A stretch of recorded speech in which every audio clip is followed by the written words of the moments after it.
परमेश्वराला उत्तम प्रकारे जाणणारे व परमेश्वराचे अत्यंत आवडणारे भक्त. अर्जुन म्हणाला, याप्रमाणे निरंतर मन लावलेले जे भक्त तुमची अर्थात साकाराची उपासना करतात आणि जे भक्त अव्यक्त अविनाशी निराकाराची उपासना करतात, त्या दोहोंपैकी उत्तम योग जाणणारे कोण आहेत? श्री भगवान म्हणाले, जे माझ्या साकाराच्या ठिकाणी मन लावून नेहमी युक्त चित्त होऊन परमश्रद्धेने माझी उपासना करतात, ते मला अत्यंत श्रेष्ठ योग्य भक्त वाटतात.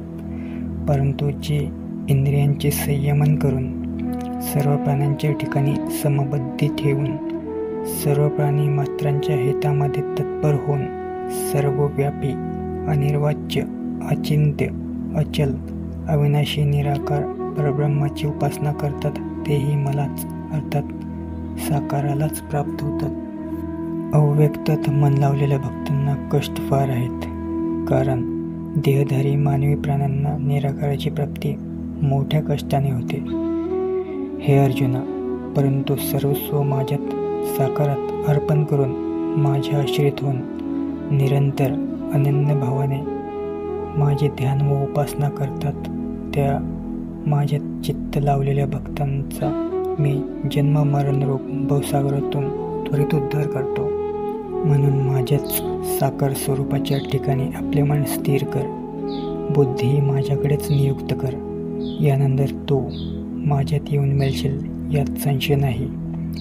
हे धनंजया, जर माझ्या ठिकाणी चित्त स्थिर होत नसेल तर अभ्यासाच्या योगाने प्रयत्न करून मला प्राप्त करून घेण्याची इच्छा कर. असा अभ्यास करण्यासही तू असमर्थ असशील तर ईश्वर प्रीत्यर्थ कर्म एकनिष्ठेने निष्काम कर्म कर. माझ्याकरिता कर्म करीत असताना सिद्धीला प्राप्त होशील आणि हे करण्यास देखील असमर्थ असशील तर माझ्या ज्ञानयोगाचा आश्रय धरून माझ्या ठिकाणी चित्त ठेवून सर्व कर्मफलांचा त्याग कर. निष्काम कर्मयोग आचर.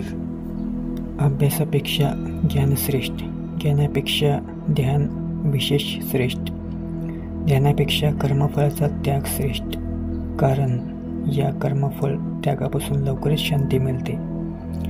कोणत्याही प्राण्याचा द्वेष न करणारा, मित्रभाव आणि करुणाभाव ठेवणारा, ममत्व व अहंकार रहित, सुखदुःख सम मानणारा, क्षमाशील, निरंतर प्रसन्न राहणारा, दृढनिश्चयी, माझ्या ठायी तन मन व बुद्धी अर्पण केलेला अशा प्रकारचा जो भक्त तो मला प्रिय आहे. ज्याच्यापासून कोणालाही त्रास होत नाही आणि जो लोकांमुळे त्रसत नाही, तसेच जो आनंद, मत्सर, भय आणि उद्वेग यापासून अलिप्त असतो, तो भक्त मला प्रिय आहे. आणखी जो निरपेक्ष शुद्ध अंतःकरणाचा, कर्तव्यदक्ष, अनासक्त, मनोव्यथा रहित, ज्याने सकाम कर्माचा त्याग केलेला आहे, तो माझा भक्त मला प्रिय आहे.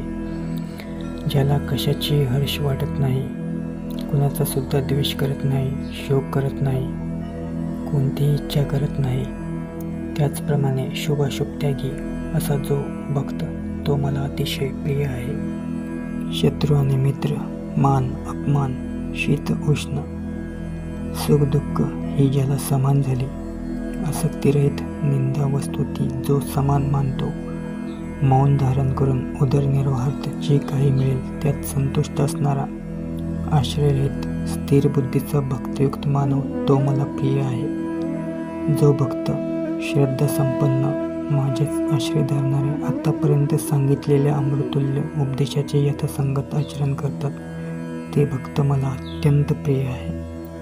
याप्रमाणे श्रीकृष्ण भगवंतांनी निरूपिलेल्या तत्त्वज्ञानातील एवं ब्रह्मविद्यांतर्गत योगशास्त्रातील श्रीकृष्ण अर्जुन संवादात्मक भक्तियोग नावाचा 12वा अध्याय समाप्त.